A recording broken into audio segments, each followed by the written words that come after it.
이 시간 하나님의 말씀을 나누기 전에 모두 다 성경을 높이 펴고 이렇게 고백하겠습니다. 성경을 한번 높이 펴시겠습니까? 자, 한번 이렇게 따라해 주시겠습니다. 주님, 말씀하옵소서. 우리가 듣고 순종하겠나이다. 이제 이 성경책을 자신의 심장에 얹어 주시겠습니까? 그리고 이렇게 한번 따라해 주시겠습니다. 주님이 말씀을 사랑합니다. 이 말씀이 나의 기쁨입니다. 여러분 믿으십니까? 네. 금세기 가장 중요한 저작으로 분류되는 빅터 프랭클의 박사님의 죽음의 수용소라는 책, 제가 종종 인용했던 책입니다. 이 책을 보게 되면 이 저자가 인간이 경험할 수 있는 최악의 고난인, 최악의 그 지옥과 같은 나치의 수용소에서 인생의 아주 위대한 그 명제 하나를 깨닫습니다. 그 말은 다음과 같습니다. 고통의 의미를 찾는 순간 고통은 더 이상 고통이 아니다. 다시 한번요. 고통의 의미를 찾는 순간 고통은 더 이상 고통이 아니다. 즉 우리가 고난 가운데 있을 때에 보면 고난 그 자체가 우리에게 아픔을 주기보단 이 고난의 의미를 찾지 못해 우리가 아파하는 것을 볼 수 있죠. 예를 들어 우리는 그 고통 그 자체보다는 우리 내면 가운데 있는 예를 들어 죄책감 때문에 힘들어할 수도 있고요. 아니면은 절망과 낙담. 예를 들어 우리 이제 입시 가운데 들어갔는데 우리 아이들 아직 입시가 나타나지도 않았고 수능 점수 발표도 안 났음에도 불구하고 절망을 선택하고 낙담을 선택하는 예들을 볼 수 있죠. 때로는 열등감에 사로잡힐 수도 있고 그리고 상호 간의 원망 속에 미움과 다툼으로 밤을 지새울 수도 있습니다. 더군다나 우리가 신앙을 가진 자로서는 때로는 하나님 왜 나를 버리셨습니까? 라고 하는 신앙적인 회의 속에 들어갈 때도 있습니다. 오늘 시편 저자도 이 시편을 보게 되면 수많은 고난 속에 있었던 분이었습니다. 그런데 이분은 고난 때문에 고난의 의미를 찾지 못해 고통한 것이 아니라 말씀 속에서 자신의 고난의 의미를 깨닫고 오히려 그 말씀을 자신의 기쁨으로 여긴 것을 볼 수 있습니다. 92절을 보시게 되면요, 우리 92절 함께 읽겠습니다. 시작. 주의 법이 나의 즐거움이 되지 아니하였다면 내가 내 고난 중에 멸망하였으리이다. 이 고난 중에 아마 시인은 그 고난이 해결되지 않은 듯합니다. 그래서 176절이나 되는 이 긴 시편 곳곳에 어떤 고난인지는 명시하진 않았지만 그러나 계속적으로 고난을 다루고 있습니다. 그런데 이 시편 저자는 그 고난 가운데에 주의 말씀이 자신의 기쁨이 되었기 때문에 자기가 망하지 않았다라고 말하고 있습니다. 우리 사랑하는 성도님들, 고난 가운데에 여러분 즐거움이 되는 말씀을 갖고 계십니까? 갖고 계십니까? 우리가 예수를 믿는다고 해서 우리 환난이 사라지는 것 아닙니다. 요한복음 16장 33절을 보면 우리 주님이 이렇게 우리 가운데 말씀하셨지요. 세상에서는 너희가 환난을 당한다라고요. 예수 믿는 순간 만사 형통이지 않습니다. 오히려 정직한 우리의 지성과 이성은 예수를 믿는다고 해서 고난이 사라지는 것이 아니라 여전히 우리도 고난이 환난이 우리의 인생, 우리의 자녀들, 우리의 일터 가운데 있는 것을 경험하게 되죠. 사도 바울은 로마서 8장 17절에서 이렇게 연관해서 말합니다. 우리가 그와 함께 영광을 받기 위하여, 여기서 말한 이 영광이란 예수님 재림하실 때에 우리 육체가 부활하고 만물이 하나님의 영광을 찬미하는 그날을 의미합니다. 그런데 우리가 영광을 받기 위하여 이 땅 가운데에 고난도 있다라고 말하고 있습니다. 우리 옆 사람에게 슬픈 듯 한번 말하겠습니다. 이 땅에선 고난이 있다고 합니다. 시작. 이 땅에서는 고난도 있다고 합니다. 설교자로서 때로는 저는 그런 설교를 하고 싶은 욕망을 갖습니다. 여러분, 예수 믿으면 우리 재산이 증가하고 승진되고 매출이 올라가고 자녀들 좋은 학교에 딱 붙습니다라고 설교하고픈 마음이 있어요. 마음이 있어요. 그러나 성경은 그렇게 말하지 않습니다. 오히려 고난은 전제한 채 무엇을 말하냐면 그럼 너희는 말씀 가운데 고난의 의미를 찾았느냐? 말씀 가운데 고난 속에서 이길 수 있는 기쁨을 얻느냐라고 성경은 말하고 있죠. 우리의 고난들은 하나님의 때에 알아서 해결해 주십니다. 중요한 것은 그 고난 가운데 내가 어떠한 태도를 갖고 있느냐. 그렇다면 우리는 앞서 제가 빅터 프랭클이 가장 최악의 고난인 나치 수용소에서 가장 인생의 깊은 저의 지옥을 경험했다고 말씀드렸는데요. 그러고 보면 우리 인생 가운데 가장 큰 고난은요, 어떤 면에서 갑작스러운 암 선고나 사업체의 부도가 아닙니다. 인생의 가장 큰 고난은 무엇이겠습니까? 고난을 경험했는데 고난을 해석할 수 없는, 고난의 의미를 경험하지 못한 말씀이 없는 고난이야말로 우리가 경험할 수 있는 최악의 고난입니다. 말씀이 없는 고난이 우리가 경험할 수 있는 최악의 고난이죠. 실제로 선지자 아모스를 통하여 하나님 이 땅에 이러한 재앙이 임할 거라고 경고하셨습니다. 아모스 8장 11절을 보게 되면 주 여호와의 말씀이니라. 보라, 날이 이르는데 내가 기근을 땅에 보낼 것이다. 그러나 양식이 없어 주림도 아니고 물이 없어 갈함도 아니고 어떠한 기갈이냐면 여호와의 말씀을 듣지 못한 기갈을 하나님의 재앙으로 보낼 거라고 말합니다.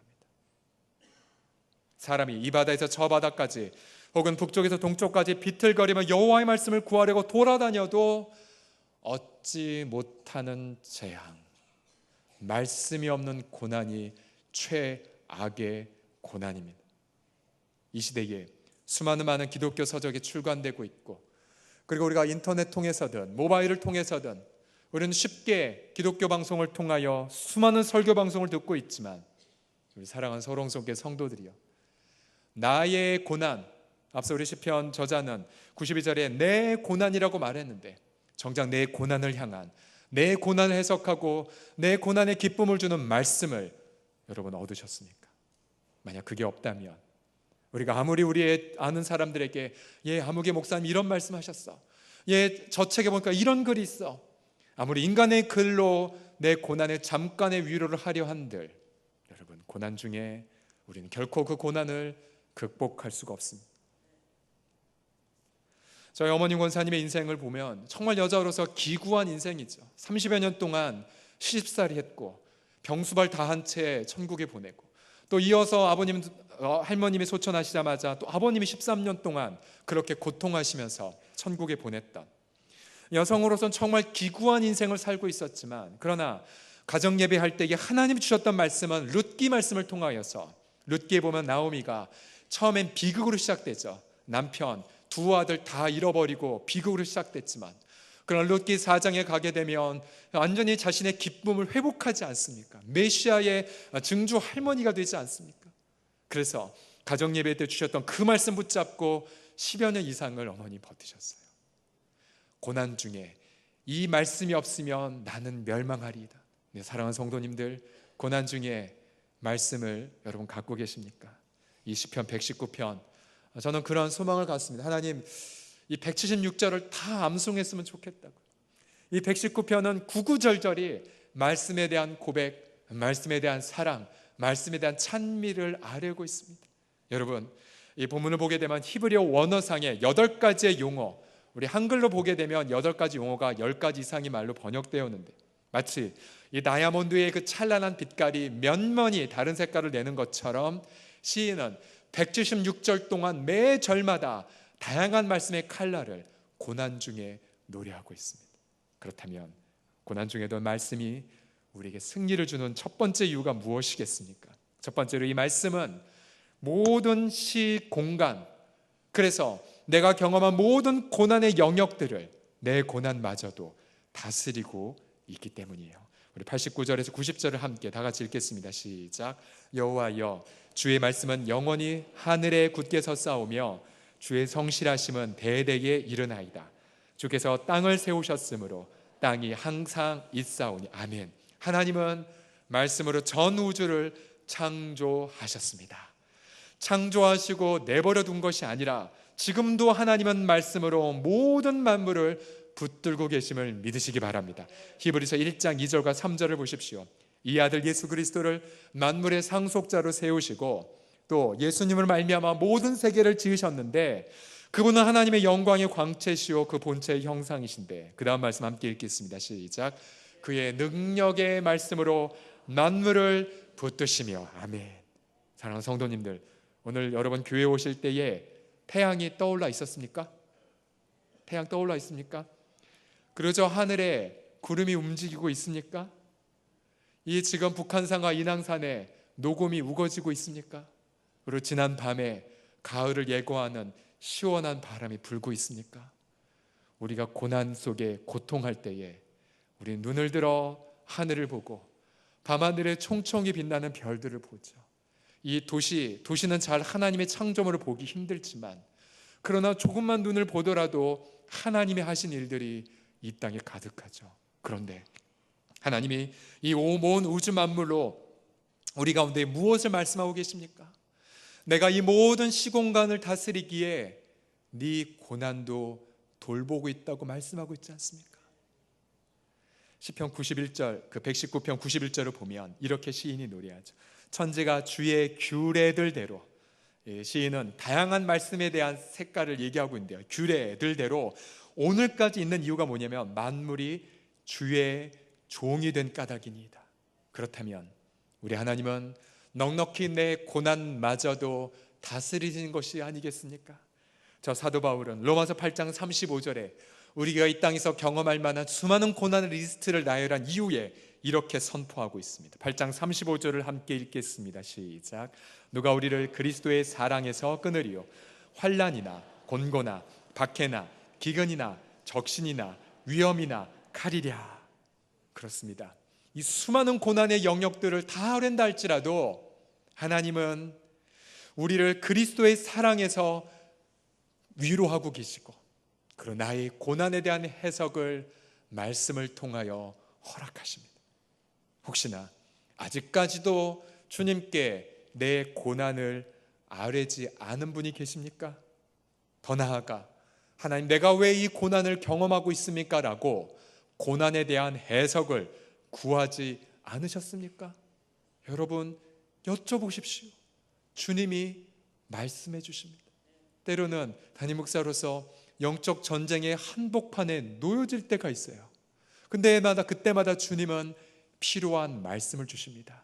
지난 밤에도 밤새 동안 주님은 제게 이 말씀을 생각나게 하셨습니다. 주여, 내가 내 영혼이 눌림으로 인하여 녹사오나 그러나 주의 말씀으로 나를 소성하여 주시옵소서.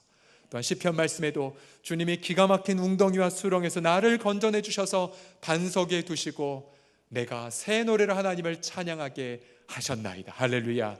그런데 말씀이 없으면 여러분 어떻게 고난을 이기실 수가 있겠습니까? 2주 전에 제가 작년에 그 운남성에 있는 중국 운남성에 있는 한 미전도 종족의 성경 번역하는 선교사님, 그분의 선교사님의 사역에 작년에 제가 단기 선교를 갔었는데요. 그 선교사님을 통해서 아주 재미있는 아주 귀한 간증을 들을 수가 있었습니다. 그 선교사님은 그 현지 언어로 성경 말씀을 번역하는 성경 번역 선교사입니다. 마치 약 한 130여 년 전에 만주벌판에서 존 러스 선교사님에 의하여 그 당시에 서상윤, 서경조 형제들의 도움을 받고 성경을 번역했던 것처럼 이 선교사님도 그러한 역사를 감당하고 있습니다. 그런데 자신의 성경 번역을 돕는 한 현지인에게 이러한 간증이 생겼습니다.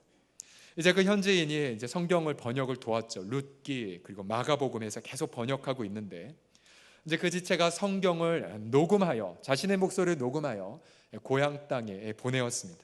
그런데 그 고향에는 자신의 늙으신 그 삼촌이란 분이 계셨는데 이제 고향 땅에 농사를 하다가 자기 이제 조카가 녹음한 테이프를 듣고 믿음이 생기기 시작했습니다. 창조주 하나님이 계시구나. 그리고 예수님에 대한 믿음을 받기 시작했습니다. 그런데 그 해에 그분의 그 고향 땅에 전염병이 돌면서 농작물이 전염병에 걸리기 시작했습니다. 주변 사람들이 이제 막 농약도 뿌리고 방제 작업을 했는데 이 어르신은 힘이 없다 보니까 미처 농약도 뿌릴 힘이 없었습니다. 근데 다만 이런 기도를 했습니다. 창조주 하나님, 제 논을 지켜 주시옵소서. 어떠한 일을 한지 아십니까? 그 기도 하나님이 들으시고는 이 논만 빼고 나머지는 다 농사 망쳤어요. 동네에서 이 소식 듣고는 당신 뭐 듣고 있냐고, 나 좀 들려달라고 그러면서 이분을 통하여 말씀이 그 땅에 전파되는 간증을 제가 지난주에 들었습니다. 할렐루야. 우리 하나님의 말씀은 지금도 역사하고 계십니다. 우리 하나님은 돕지 않는 영역이 하나라도 없습니다. 그래서 시편의 119편 96절에 보게 되면 내가 보니 모든 완전한 것이 다 끝이 있어도 주의 계명들은 심히 넓으나이다. 할렐루야. 그래서요, 내 고난이 아무리 깊어가도요, 주의 말씀은 거기에도 함께 계십니다. 주님은 내가 사막을 걷는다 할지라도 사막에서 길을 내십니다. 내가 광야에 있다 할지라도 샘물이 솟게 해주십니다. 왜냐하면 주님은 우리를 대신하여 죽음을 겪으셨고 지옥에까지도 내려가셨기에 우리 사랑하는 서롱석의 성도들이여, 그분의 말씀이 우리를 능히 도우실 수 있음을 믿음으로 선포하시길 바랍니다. 고난의 밤이 깊어갈수록 여러분 작정하십시오. 내가 이 늦은 밤에 말씀을 읽으리라. 그리고 내가 말씀을 읊조리리다. 내가 말씀을 묵상할 것입니다. 그래서 고난 끝나지 않아도 말씀이 내 영혼의 기쁨이 될 때까지 하나님 말씀 앞에 머무시는 우리 모든 성도님들 다 되시길 주의 이름으로 축원합니다. 할렐루야. 두 번째로, 고난 중에도 말씀이 우리에게 승리를 주는 이유는 무엇이냐면요, 말씀은 모든 것보다 뛰어난 지혜를 주기 때문입니다. 무엇을 준다고요? 지혜입니다. 지혜. 95절을 함께 읽겠습니다. 시작. 악인들이 나를 멸하려고 엿보거나 나는 주의 증거들만을 생각하겠나이다. 여기서 악인, 누군지는 잘 모르겠지만 악인은 이 저자를 멸망시키려고 계획하고 모의하고 있었습니다. 여러분, 고난 중에 가장 힘든 것이 있다면 바로 인간관계 때문이죠. 배우자 관계, 예를 들어 직장 상사와의 관계, 친구 관계, 그리고 우리 10대들 같은 경우 아이들과의 그 관계 때문에 고통하지 않습니까? 그런데 시인은 우리에게 중요한 도전을 합니다. 자신은 인간관계의 고통 속에 들어가지만 그거 생각하지 않겠다는 거죠. 오히려 그거는 하나님의 주권 앞에 올려드리고 자신은 뭘 생각하겠냐면 주님의 말씀만을 생각하겠다고 결단을 내립니다. 여러분, 이건 쉬운 것이 아니에요. 여러분, 부부싸움하고 여러분 성경 읽혀집니까 여러분? 읽혀집니까 여러분?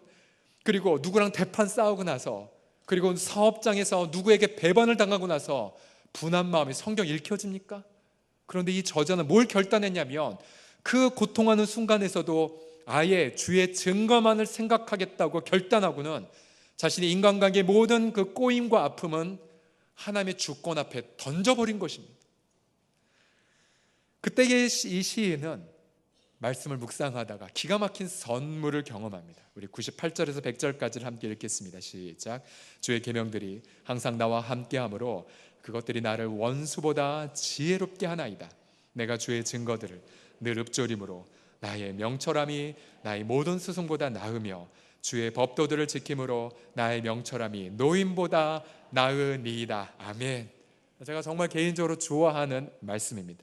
시인이 말씀을 묵상하자, 이 본문에 보면 늘 읊조린다라는 표현이 나오죠. 이 읊조린다는 표현이 옛날 개역 한글판에는 묵상하다라고 되어 있다가, 묵상이란 히브리어 원어가 단순히 묵언하는 것이 아니라 입술로 외치는 것이 포함되어 이렇게 해석을 했습니다. 늘 읊조림으로, 주의 말씀을 늘 읊조림으로. 근데 이 시인은 세 가지를 경험하죠. 원수보다 지혜롭고, 그리고 나의 모든 스승보다 명철해지고, 그리고 심지어 노인보다 명철함이 낫는 선물을 이 시인이 경험합니다. 우리 사랑하는 성도들이여, 저는 종종 중소기업을 운영하신 크리스찬 사장님들에 의해 대기업에 의해 소송을 당했다라는 것을 듣게 됩니다. 이 세상은요, 힘센 자들이 탐욕을 가지고 약한 자의 기회를 노리고 사정없이 빼앗는 사회예요. 약육강식의 세상입니다. 그런데 이 시인은요, 하나님 말씀을 묵상하자 그 악인들의 민첩함보다 더 지혜를 경험했다라고 선포합니다. 왜요? 이 세상엔 우리는 연약한 자였는지 모르고, 그래서 우리보다 더 강력한 악인들이 권세를 갖고 있을는지 모르지만, 그러나 사랑하는 성도님들, 기회는 사람에게 있지 않습니다. 그 기회의 땅은 하나님이 주신 지혜자에 의하여 차지하게 하여 주신다는 사실이죠. 예를 들어 저 다윗을 떠올려 보십시오. 사울 왕이 자신의 권력과 권모술수로 다윗을 죽이고자 했을 때에 다윗을 사위로 맞아들이겠다고 거짓말을 하면서 블레셋 사람들을 통해 다윗을 죽이고자 했죠. 다윗은 그 간계를 간파하지 못하고 그럼 내가 블레셋 사람들에게 가서 전쟁하겠노라고 말하고 가버립니다. 다윗은 악인의 간계에 걸린 거죠. 그런데 다윗은 전쟁터에서도 하나님 말씀을 묵상하는 자였습니다. 그러면서 이 사람이 묵상하자 어떻게 되었습니까? 원래 블레셋 사람들을 죽이려는 그 양보다 더 많은 승리를 경험했고, 그 승리의 결과물을 왕에게 가져왔습니다. 결국 다윗은 죽지 않았고 왕의 사위가 되어버렸죠. 즉 말씀을 묵상하는 사람은요, 원수보다 더 지혜롭습니다. 원수보다 더 지혜로워요. 저는 인간관계 속에서 이러한 은혜들을 참 많이 경험했습니다. 너무나 많이 경험했습니다. 결론이 이거예요. 사람은 우리에게 어떻게 하지 못합니다. 어떻게 하지 못해요. 심지어 저는 순간적으로 하나님, 저 사람이 저희 교회는 아니고요, 예전 교회에 있었을 때에 하나님, 저 사람이 정치적인 것으로 저희의 그 기회를 빼앗은 것 같습니다. 하나님, 제가 좀 마음이 상합니다라고 그냥 한 문장만 아뢰면 바로 그날 제 머리를 들어준 일들을 제가 종종 경험했었어요. 그래서 저는 우리가 인간들이 많이 모이면은, 사람들이 많이 모이면 이른바 정치적인 그런 것이 있지 않습니까? 저는 정치 같은 것 하나도 중요하게 생각 안 합니다. 왜냐하면 하나님이 작정하시면 하나님 머리 들어주시면 끝나는 거거든요. 하나님이 그 악함을 드러내시고 하나님 판단하시면 다 끝나는 거거든요. 우리 크리스찬들은 이런 권세가 있어요. 뭐냐면 우리 여러분 아는 판사, 아는 검사 없어도 상관없습니다. 모든 재판장의 주인이신 하나님 앞에 우린 예수의 이름으로 다이렉트로 송사를 걸 수 있는 권한이 있어요. 그럼 하나님이 말씀을 통해 판단해 주셔요. 그러면 게임 오버입니다. 게임 오버예요. 우리가 굳이 마음 상할 필요도 없고, 굳이 악인이 나를 해하려고 상해하는 것을 생각할 필요도 없어요. 하나님 앞에 그냥 아뢰시면 돼요. 존 버년이라는 철로역정을 쓰신 분 한번 생각해 보십시오. 철로역정이라는 이 책은 성경 다음으로 많이 팔렸다라고 하는 책입니다. 그런데 이 책을 영국의 위대한 설교가 찰스 스펄전이라는 분이 이 책을 보면 이렇게 극찬을 남겼습니다. 한번 들어보십시오. 존 버년은 감옥에서 영혼이 흠뻑 젖어들 때까지 성경을 읽었습니다. 철로역정을 읽었을 때에 이 사람은 정말 살아있는 성경이네 라고 우리가 말할 수밖에 없도록 만들었습니다. 어디든 글을 찔러보십시오. 성경에 피가 흘러나오고 성경에 정수가 흘러나오고, 그는 성경 본문 인용하지 않고는 아무 말도 할 수 없었고, 왜냐하면 그의 영혼은 온통 하나님의 말씀으로 채워져 있었기 때문입니다. 우리 사랑하는 성도들이여, 말씀의 피가 흘러나옵니까? 여러분 고난 중에 이 말씀이 내게 기쁨이다라고 말씀이 흘러나옵니까? 아니면 다른 인간적 생각들이 흘러나옵니까? 아니면 TV 묵상하다가, 텔레비전 생각하다가, 아니면 온갖 이 세상의 일에 관여하다가 정작 그럼 당신에게 주신 주의 말씀이 무엇이냐라고 물어봤을 때 아무 대답하지 못한 채 인간적 말로 자신의 영성의 부족함을 감추려 하십니까? 우리 남자들이 사업에 대한 통찰력과 아이디어 누가 주겠습니까? 술자리에서 얻을 수 없습니다. 우리 학생들이 어디에서 자신의 미래에 대한 통찰력을 얻겠습니까? 학원입니까? 인간은 지혜를 줄 수 없습니다. 지혜는 오직 이 지혜로 세상을 창조하셨고, 지금 이 순간에도 지혜로 이 온 우주 만물을 운행하시고, 지금 이 순간에도 지혜로 한치 오차도 없이 역사를 주관하시는 하나님, 그분만이 말씀을 통하여 우리에게 지혜를 주실 수가 있음을 믿으시기 바랍니다. 마지막으로 고난 중에도 말씀이 우리에게 승리를 주는 이유가 무엇이냐면요, 말씀 때문에 죄를 버리고 거룩의 길을 살아갈 수 있기 때문입니다. 말씀 때문에 죄를 버리고 거룩의 길을 갈 수 있기 때문에. 우리 101절과 102절을 함께 읽겠습니다. 시작. 내가 주의 말씀을 지키려고 발을 금하여 모든 악한 길로 가지 아니하였사오며 주께서 나를 가르치셨으므로 내가 주의 규례들에서 떠나지 아니하였나이다. 아멘. 시인은 101절에서 이렇게 고백하죠. 내가 주의 말씀을 지키려고. 여기서 이 지킨다라는 그 이미지는 무엇이냐면 마치 보물을 내 마음판 안에 간직해서 누구에게도 빼앗기지 않겠다라는 그림이 그려지는 용어입니다. 말씀을 지키려고. 그래서 말씀을 묵상하고 이 말씀 때문에 고난 중에 멸망하지도 않았고 이 말씀 때문에 지혜도 경험하였기에 이 말씀을 계속 누리기 위해서 보니까 죄는 지면 안 됐거든요. 그러니까 시인은 결단합니다. 내 발을 금해서 자신의 의지와 결단이 들어가죠. 발을 금해서 악한 길로 가지 아니하도록 결단했습니다. 사도 바울의 표현에 따르면 내가 내 몸을 쳐서 복종시키는 의지적 결단을 고백하고 있는 것이죠. 여러분, 말씀을 우리가 누리기 위해서는 분명한 의지적 결단이 필요합니다. 행동이 받쳐주지 않는 건 더 이상 의미가 없죠. 그리고 102절에 보면 조금 다른 각도로 이렇게 말합니다. 주님이 나를 가르치셨기 때문에 제가 주의 말씀을 떠나지 않습니다라고. 즉 우리의 고난의 의미를 주님이 해석을 받게 되면 그러면 우리는 죄짓지 않게 됩니다. 그렇죠? 내가 이 방황, 이 시간 낭비와 같은 것 속에서도 끊임없이 내가 말씀을 붙잡게 되면 여러 가지 불필요한 죄를 범하지 않게 됩니다. 우리 사랑하는 성도들이요, 우리 가운데 이 받는 이 말씀이 줄 수 있는 최고의 선물이 있다면 죄짓지 않고 거룩하게 살아가는 것. 그래서 시편 119편 곳곳에서 이 시인은 자기가 경험하고 있는 고난의 진정한 의미가 무엇인지를 깨달았습니다. 67절과 71절을 연하여 읽겠습니다. 시작. 고난 당하기 전에는 내가 그릇 행하였더니 이제는 주의 말씀을 지키나이다. 잘 보십시오. 죄를 져서 고난당했다 표현하지 않습니다. 119편에 그런 내용이 전혀 나오지 않습니다. 다만 고난의 이유는 알지 못하지만, 왜 자신이 이런 어려움을 당했는지 알지 못하지만, 중요한 것은 이 고난 때문에 내가 주의 말씀을 지키는 자가 되었다는 것. 71절을 보십시오. 심지어 이렇게 말합니다. 고난 당한 것이 내게 유익이라. 왜냐하면 이 고난 때문에 내가 주의 말씀을 배우게 되었다라고요. 고난 당하는 것이 내게 유익이라. 물론 우리 하나님은 고난 주는 것 즐겨하지 않으세요. 우리 하나님은 우리 인생의 연약함을 알고 계세요. 그래서 예레미야 애가 3장 33절에 보면 이 주님의 애틋한 마음이 기록되어 있습니다. 주께서 인생으로, 잘 들어보십시오, 고생하게 하시며 근심하게 하심은 본심이 아니랍니다.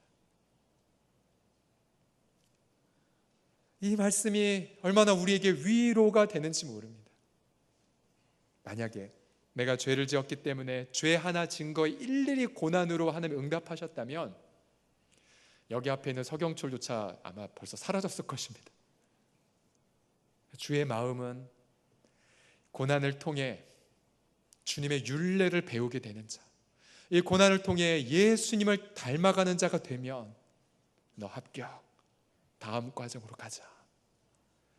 그래서 우리 크리스찬들에게 있어서 우리는 가장 존경할 분이 누군지 아십니까? 고난을 아는 사람들, 고난을 경험한 사람들.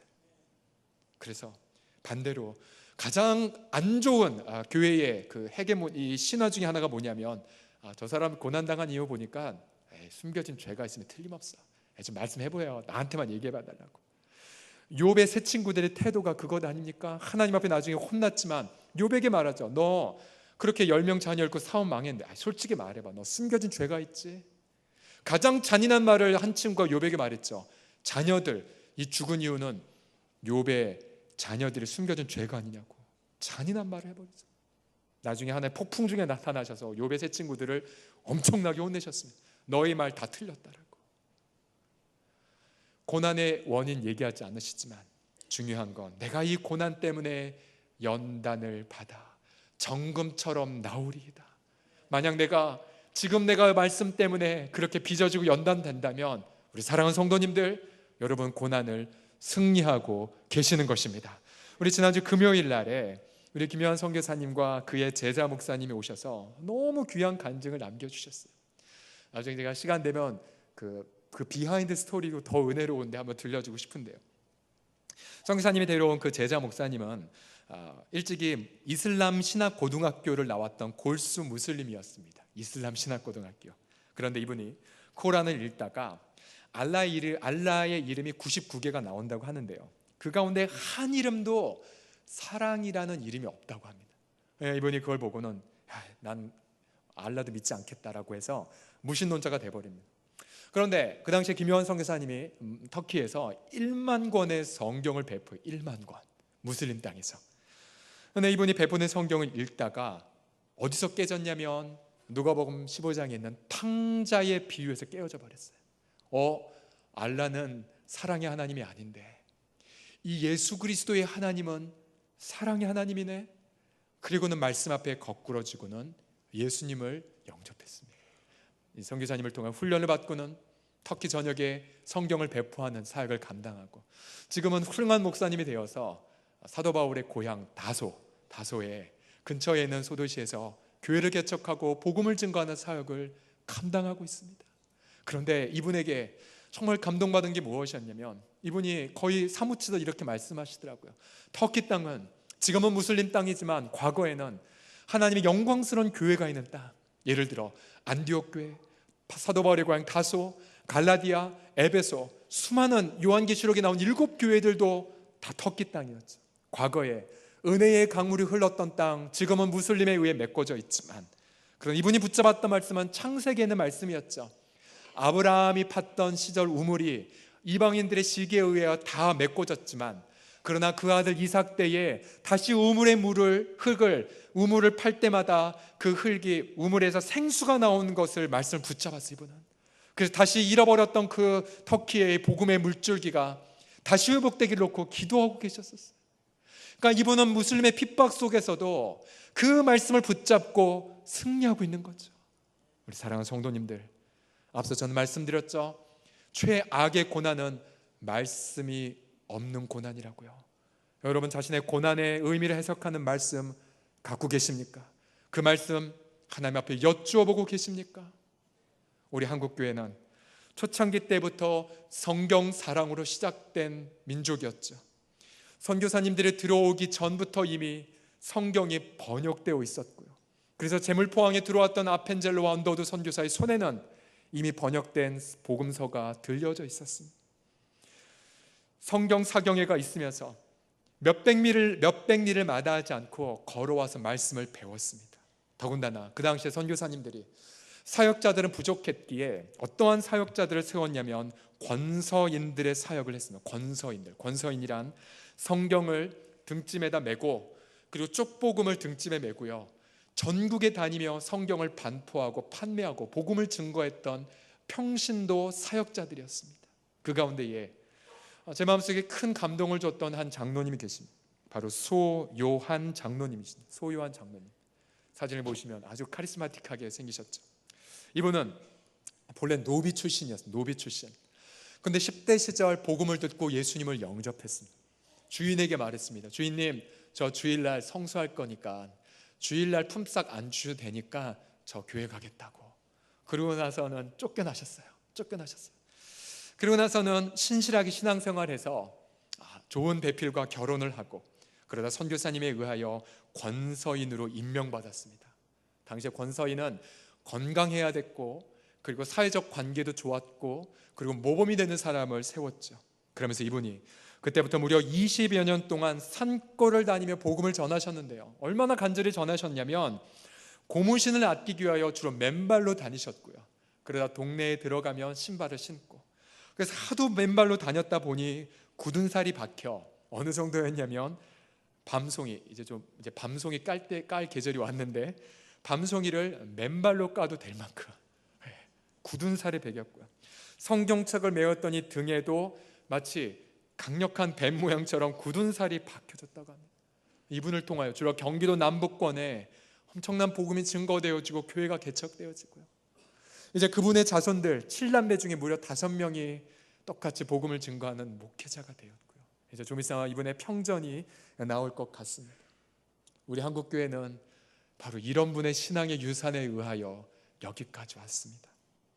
우리 사랑하는 성도님들, 최악의 고난은 말씀이 없는 것입니다. 고난 속에서 붙잡을 약속의 말씀 갖고 계십니까? 수십 년간 계속되는 고난 속에서도 여러분 약속의 말씀을 붙잡고 계속 선포하고 묵상하고 계십니까? 현재의 고난은 장차 올 영광과 좋게 비교할 수 없습니다. 그러나 그 영광을 경험하기 위해서는 하나님 말씀으로 우리와 우리 자녀들을 채우셔야 됩니다. 우리 아이들이 수많은 이 세상의 지식으로 가득한다 한들 그 지식을 지혜롭게 사용할 말씀이 없다면 여러분 그들이 무엇에 쓸모가 있겠습니까? 여러분 무엇보다 말씀의 사람이 되십시오. 그리고 말씀이 사람 자체가 되신 예수 그리스도를 바라보십시오. 말씀을 통해 그 예수님을 경험하십시오. 그 말씀이 우리를 위해 죽으셨고 그 말씀이 우리를 위해 부활하셨습니다. 그리고 그 말씀이 성경을 펴는 저와 여러분에게 함께 계십니다. 기도하겠습니다. 먼저 이렇게 기도하지요. 하나님, 제 고난 좀 해석해 주십시오. 이 고난의 의미가 무엇입니까? 여러분, 죄책감이나 원망에 붙들리지 마십시오. 하나님이 기뻐하지 않습니다. 하나님의 본심은 고난받는 것, 하나님 본심이 아니세요. 주님이 원하신 것 이겁니다. 너 연단되라. 주님 말씀 닮아가라. 주의 말씀을 사모하고 주의 말씀을 꿀송이보다 더 귀하게 여기라고요. 주의 말씀 없으면 우리는 망합니다. 그러나 주의 말씀이 있으면 우리 민족 일제시대 승리했고 6.25 사변 승리했던 것처럼 우리가 승리할 수가 있습니다. 우리 함께 결단합시다. 주의 말씀으로 나를 채워주십시오. 주의 말씀으로 우리의 자녀들, 주의 말씀으로 우리의 일터를 채워주시옵소서. 함께 시간 동성으로 기도하겠습니다. 살아계신 우리 아버지 하나님, 이 시간 우리가 간절히 주 앞에 기도하며 나아갑니다. 하나님, 우리 성도들의 내면 속에 내 고난, 과연 하나님의 말씀을 해석될지 모르는 것 때문에 고통하고 어려워할 때에 하나님 성경의 말씀을 펴고 아버지의 고난 속에서 그 말씀에 아버지 고난의 의미를 깨닫고 아버지 하나님이여 멸망하지 아니하도록, 낙담하지 아니하도록, 절망하지 아니하도록, 열등감속에 고통하지 아니하도록, 죄책감 속에 스며들지 아니하도록 아버지 주의 말씀으로 우리 성도들을 이 시간 채워 주시옵소서. 예수 그리스도의 그 은혜로 우리 대신하여 십자가에 못 박히신 말씀이요, 우리 대신하여 부활하신 예수 그리스도의 말씀이요, 우리 대신에 기도하시는 그의 말씀을 좇아서 말씀 안에 자유함과 말씀 안에 기쁨을 누리게 하여 주시옵시고, 아버지 하나님의 소망 중에 이 말씀의 위로라고 말씀하셨사오니 내 발의 기비리요 내 발의 등불이 되신 그 말씀 붙잡고 말씀 가운데 충만한, 말씀 가운데 자라가는, 말씀 가운데 힘써 나아가는 가정과 일터가 되게 하여 주시옵소서. 주여, 주의 말씀이 없으면 우리는 죽나이다. 주의 말씀이 없으면 우리는 지옥을 겪나이다. 주의 말씀이 없으면 우리는 죽을 수밖에 없나이다. 주의 말씀이 사람이 되셔서 우리 대신하여 죽음을 경험하셨고 부활하셨기에 아버지, 전 성경이 나를 가리켜 기록한 것이라고 말씀하신 주님, 주 앞에 나아가 내 고난의 의미를 여쭈어 볼 때에 하나님, 우리 가운데에 말씀하여 주옵소서. 우리가 듣고 순종하겠나이다. 주의 말씀을 내 양식으로 삼아 주의 말씀을 기쁨으로 여기며 주의 말씀을 주야로 읊조림으로 주의 말씀을 고난 중에 선포하여 주의 말씀 속에 영광을 경험하는 우리 모든 서롱성교회 성도들이 되게 하여 주시옵소서. 우리 한 가지 더 기도할 때에 우리는 이 말씀의 부요함을 누리고 있지만 그러나 말씀이 없어서 고통하는 수많은 민족들이 있습니다. 앞서 말씀드렸던 저 중국에는 미 전도 종족들, 그리고 우리 북한에는 성도들, 우리 북한에는 사람들, 누가 이 고난 왜 있는지 해석할 사람 있으면 좋은데 해석할 성경도 없기에 그저 성경 하나 있으면 암송을 하고 그저 성경 하나 얻으면 필사해서 소중하게 간직하고, 그 고통하는 수많은 이 땅에, 이 수많은 세계의 미전도 종족 국가를 보십시오. 이제 우리나라는 대한성소 공예를 통하여서 과거엔 우리가 은혜를 얻었지만 지금은 수많은 민족에게 복음을 증거하고 성경을 전파하고 있습니다. 지금도 1년이면 수십만 권의 성경책을 번역하고 돕는 역사를 감당하고 있습니다.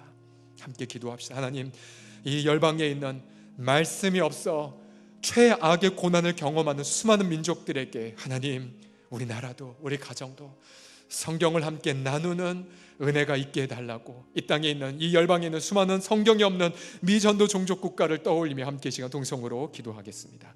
살아계신 아버지 하나님, 이 시간에 아버지 우리는 말씀에 아버지 부요함을 누리고 있지만 아버지 저 북녘의 동포들 성경이 없어 고난 중에 아예 멸망을 경험하고 있고, 아버지 저 중국에 있는 수많은 미전도 종족 국가들, 아버지 저 동남아에 있는 미얀마나 아버지 아니면 캄보디아, 또 아버지 저 아프리카에 있는 많은 나라들, 아버지 중동에 있는 무슬림 국가들, 하나님 그들은 아버지 하나님의 무슬림과 공산권과 또 아버지 압제 속에서 아버지 하나님이여 그 위로를 얻을, 기쁨을 얻을 말씀이 없기에 고통하며 아파하고 있습니다. 하나님 아버지, 우리가 주님 앞에 무엇을 해야 되겠나이까? 우리 각 가정이 아버지 주 앞에 기도하며 나아갈 때에 아버지 하나님이여 말씀이 없어 고통하고 있는 민족들을 위하여 우리가 무엇을 해야 되겠나이까? 아버지 우리 가운데에 가르쳐 주시고, 아버지 우리가 함께 작은 아버지 하나님의 성령 한 권이라도 나눌 수 있는 이 가치에 함께 우리 가정들이 헌신함으로 아버지 하나님의 은혜가 넘쳐나도록 성령으로 함께하여 주시옵소서. 우리 주 예수님의 이름으로 기도하옵나이다. 아멘. 사랑의 아버지 하나님, 말씀이 없어 고통하고 있는 우리 이웃들을 위하여 기도할 때에 무엇보다 아버지 말씀 대신에 우리 고통하는 마음을 장악하고 있는 절망감과 죄책감과 열등감과 원망은 이 시간 예수 그리스도의 십자가 앞에 선포하노니 떠나갈지어다. 아버지 이 말씀이 내 고난 중에 위로라, 주의 말씀이 내 즐거움이 되지 않았다면 내가 내 고난 중에 멸망하였다라고 선포하고 있는데, 주님 주의 말씀을 우리 가운데 들려 주시옵시고, 날마다 아버지 우리 가정 안에서 일터에서 주의 말씀을 선포할 때에 주의 말씀을 깨닫게 하여 주시사 이 말씀으로 아버지 하나님의 승리하는 우리 모든 가정과 자녀들과 일터들이 되게 하여 주시옵소서. 우리 주 예수님의 이름으로 기도하옵나이다.